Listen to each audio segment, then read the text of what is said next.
एक स्पेनिश लड़की कैसे बनी कपूरथला की महारानी। कपूरथला पंजाब का एक छोटा सा शहर, जो आज भले ही पंजाब का एक शहर हो, लेकिन एक समय था जब ये एक रियासत हुआ करती थी। वैसे तो इस रियासत को अलग अलग समय पर अलग अलग लोगों ने संभाला, लेकिन इनमें से सबसे चर्चित है महारानी अनीता डेल्गाडो ब्रियोन्स, यानी कि महारानी प्रेम कौर। और चर्चा का विषय है महारानी का स्पेनिश मूल का होना। अब सोचने वाली बात यह है कि आखिर स्पेनिश लड़की कपूरथला की महारानी बनी कैसे। आज के इस वीडियो में हम आपको यही बताने वाले हैं कि अनीता डेल्गाडो ब्रियोन्स कौन थी और वो स्पेन से हजारों मील दूर भारत आकर कपूरथला की महारानी कैसे बनी। महारानी और उनके कपूरथला आने की कहानी जानने से पहले थोड़ा सा कपूरथला को भी जान लेते हैं।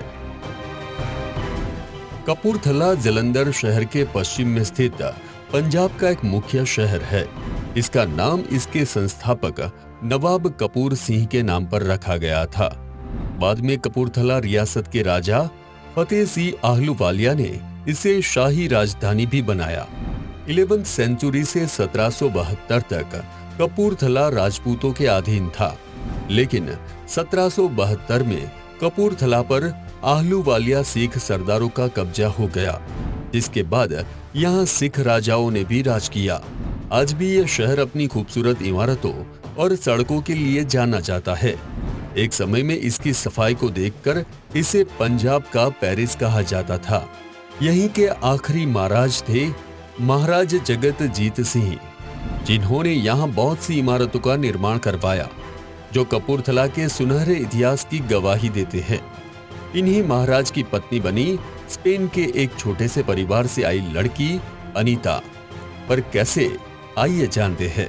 अनीता डेल्गाडो का जन्म 1890 में स्पेन के एक छोटे से शहर मलागा में हुआ था। उनके पिता वहीं मलागा में ही ला कास्टाना नामक एक छोटा सा कैफे चलाते थे। कैफे से तो ठीक ठाक कमाई होती थी, लेकिन कैफे में जुआ चलता था और यही उनकी रोजी रोटी का मेजर सोर्स था। लेकिन 1990 के आसपास स्पेन के राजा ने जुए पर बैन लगा दिया, जिसके बाद अनीता के परिवार की कमाई भी ठप हो गई। इसी वजह से उन्हें अपना शहर मलागा छोड़कर मैड्रिड आना पड़ा। लेकिन किसी और शहर में शिफ्ट होना इतना भी आसान नहीं होता। नए शहर में शिफ्ट होने के बाद उनके पिता को नौकरी ढूंढनी थी और नौकरी मिलना काफी मुश्किल था। ऐसे में दिन ब दिन परिवार की हालत खराब हो रही थी।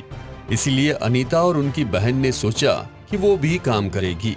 उनके पड़ोस में एक फ्लेमेंको नाम का आदमी रहता था, जो कि काफी अच्छा डांसर था। दोनों बहनों ने उससे मदद मांगी और वो दोनों को फ्री में डांस सिखाने को तैयार भी हो गया। हालांकि अनीता के पिता इस बात के सख्त खिलाफ थे। दरअसल डांस से पैसे कमाने का सिर्फ एक ही तरीका था, मैड्रिड के क्लब में मर्दों के सामने परफॉर्म करना। और जाहिर तौर पर यह कोई अच्छा काम तो नहीं था, लेकिन फिर भी परिवार की हालत ऐसी थी कि दोनों बहनों ने क्लब में नाचना शुरू कर दिया। उस समय मैड्रिड में कुर्साल फ्रंटन नाम का एक फेमस क्लब था। यह क्लब इतना फेमस था कि यहाँ पूरे स्पेन से ही नहीं, बल्कि अन्य देशों से भी लोग आया करते थे। और इसी क्लब में जब अनीता और उनकी बहन परफॉर्म कर रही थी, तब कुछ ऐसा हुआ जिसने उन्हें स्पेन से भारत पहुंचाया और कपूरथला की महारानी बना दिया। कैसे बनी अनीता कपूरथला की महारानी? बात 1906 की है, जब स्पेन के महाराजा अल्फोंसो XIII की शादी में देश विदेश से कई लोग आए थे। इन मेहमानों में कुछ मेहमान भारत के भी थे और इन्हीं भारतीय मेहमानों से एक थे कपूरथला के महाराज जगत जीत सिंह। अपने कुछ दिनों की स्पेन यात्रा के दौरान महाराज एक दिन कुर्साल फ्रंटन क्लब, यानी कि उसी क्लब में पहुंचे जहां अनीता और उनकी बहन डांस किया करती थी। महाराज जगत जीत सिंह ने अनीता को डांस करते हुए देखा और उन पर मोहित हो गए। उस समय अनीता महज 16 साल की थी। हालांकि महाराज अनीता पर दिल हार बैठे हैं, इस बात का इल्म अनीता को भी नहीं था। उन्हें तो तब पता चला जब अगली सुबह महाराजा जगतजीत सिंह अपनी लग्जरी गाड़ी से उनके घर आए और उनसे अपने प्यार का इजहार करते हुए उनका हाथ मांगा। करीब एक हफ्ते बाद महाराजा जगतजीत सिंह जी की तरफ से अनीता के परिवार को शादी का प्रस्ताव भी भेज दिया गया था। लेकिन अगर आपको लग रहा है कि जगतजीत सिंह महाराज थे, अनीता के माता पिता ने झट से हाँ कह दी होगी, तो ऐसा बिल्कुल भी नहीं था। बिल्कुल किसी फिल्म की लव स्टोरी की तरह उनकी लव स्टोरी में भी थोड़ा सा ड्रामा भी हुआ। दरअसल अनीता के पेरेंट्स काफी रूढ़िवादी मानसिकता के थे और इसीलिए वो अनीता और जगतजीत सिंह के विवाह के लिए कतई तैयार नहीं थे। लेकिन जगतजीत सिंह तो ठान कर ही बैठे थे कि वो अनीता से ही शादी करेंगे। उन्होंने अनीता के पेरेंट्स से कहा अगर वो अपनी बेटी की शादी उनसे कर देंगे तो उन्हें वो 1 लाख पाउंड देंगे। बस फिर क्या था, अनीता के पेरेंट्स ने हाँ कर दी। लेकिन शादी तुरंत नहीं हुई और इसकी वजह थी अनीता एक साधारण परिवार से थी, इसीलिए अभी तो उन्हें शादी के तौर तरीके और अदब सीखना था। इसके लिए उन्हें पेरिस भेजा गया। असल में महाराजा जगतजीत सिंह फ्रेंच वास्तुकला के काफी शौकीन थे, यहाँ तक कि उसके पास पेरिस में एक महल भी था जिसका नाम पेवेलियन द कपूरथला था। इसी महल में अनीता की ट्रेनिंग हुई। अनीता ने मेमोर में लिखा है कि उस महल में उन्हें 5 तरह की लैंग्वेजेस, डांस, स्केटिंग, ड्राइविंग के साथ साथ अन्य शाही तौर तरीके सिखाए गए। पेरिस में उनकी ये ट्रेनिंग कई महीनों तक चली, जिसके बाद 1907 में अनीता कपूरथला आई और 28 जनवरी 1908 को उनकी और महाराजा जगतजीत सिंह की शादी हो गई। और स्पेन की एक साधारण लड़की जिसे कल तक अपना परिवार चलाने के लिए क्लब में डांसर का काम करना पड़ रहा था, वो कपूरथला की महारानी बन गई। ये शादी सिख रीति रिवाज से हुई थी और इसी दिन के बाद अनीता को नाम मिला महारानी प्रेम कौर। आपको लग रहा होगा कि यूरोप से आई महारानी के लिए यहाँ भारत में एडजस्ट होना थोड़ा मुश्किल रहा होगा, लेकिन असल बात तो ये थी कि कपूरथला की धरती ने महारानी को भी कभी ये महसूस नहीं होने दिया कि वो यूरोप से इतनी दूर है। असल में कपूरथला को पंजाब का पेरिस कहा जाता है। ऐसा इसीलिए कहा जाता है क्योंकि महाराजा जगतजीत सिंह फ्रेंच चीजों, मुख्यतः फ्रेंच वास्तुकला के काफी शौकीन थे।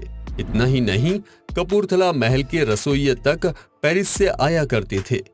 और तो और महाराजा के लिए पीने का पानी भी फ्रांस से मंगवाया जाता था। और यही वजह थी कि महारानी को कपूरथला अपना सा ही लगा। महारानी के भारत आते ही पूरे भारत में उनके चर्चे हो गए थे। ज्यादातर लोग महारानी की खूबसूरती के कायल थे। एक बार निजाम ने महारानी को हैदराबाद बुलाया था और महारानी को देखते ही निजाम का दिल उन पर आ गया था। लेकिन क्योंकि वो किसी और की पत्नी थी, इसीलिए निजाम उनसे अपने प्यार का इजहार तो नहीं कर सकता था, लेकिन फिर भी उसने प्यार दिखाने की बहुत कोशिश जरूर से की। एक शाम जब खाने के लिए महारानी खाने की मेज पर बैठी तो उन्होंने देखा कि उनके नैपकिन में हीरे रखे हुए थे, लेकिन बाद में पता चला कि वो हीरे नकली थे। 16 साल चला महाराजा जगतजीत सिंह और महारानी प्रेम कौर का रिश्ता। महाराजा जगतजीत सिंह और महारानी प्रेम कौर का रिश्ता लगभग 16 सालों तक चला। इस बीच उनका एक पुत्र भी हुआ जिसका नाम अजीत सिंह रखा गया। लेकिन शादी के लगभग 16 साल के बाद दोनों में मतभेद उत्पन्न होने लगे और छोटी मोटी बातों पर लड़ाई झगड़े होने लगे। एक बार तो बात इतनी बढ़ गई थी कि मोहम्मद अली जिन्ना को महाराजा और महारानी के झगड़े के बीच बचाव के लिए आना पड़ा था। साल 1925 में महाराजा और महारानी अलग हो गए और महारानी का बाकी जीवन यूरोप में बीता। हालांकि अलग होने के बाद जिन्ना के कहने पर महारानी को अच्छी खासी जायदाद और हीरे जवाहरात दिए गए थे। 1962 में 72 साल की उम्र में महारानी का देहांत हो गया। उनकी मृत्यु के बाद उन्होंने अपने हिस्से की जायदाद अपने बेटे अजीत सिंह को दी।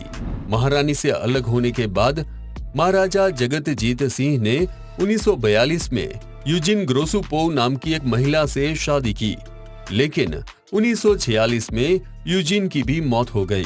इसके बाद 1947 में आजादी के बाद सभी रियासतों की तरह कपूरथला को भी अखंड भारत में मिला दिया गया और 1949 में महाराजा जगतजीत सिंह की भी मृत्यु हो गई। महाराजा जगतजीत सिंह ने यहाँ कई इमारतें बनवाई थी, जिनमें से ग्रीक स्थापत्य कला का नमूना है जगतजीत क्लब। शहर के बीचों बीच स्थित एक शानदार बिल्डिंग है। इस इमारत का निर्माण ग्रीक वास्तुकला शैली में किया गया है। ये बिल्डिंग आपको कुछ एथेंस के एक्रोपोलिस की याद दिला देगी। अपने बनने के समय से लेकर आज तक ये इमारत अलग अलग तरह से इस्तेमाल की गई है। 19वीं शताब्दी की शुरुआत में यहाँ एक चर्च हुआ करता था। 1940 में सिनेमा हॉल बना दिया गया और आज यहाँ एक स्थानीय क्लब चलाया जाता है। तो ये थी स्पेन की एक आम सी लड़की के कपूरथला की महारानी बनने की कहानी। आपको ये वीडियो कैसा लगा कमेंट करके हमें जरूर से बताइए और ऐसे ही इंटरेस्टिंग वीडियो देखने के लिए हमारी चैनल को सब्सक्राइब करना ना भूलें। Thanks for watching.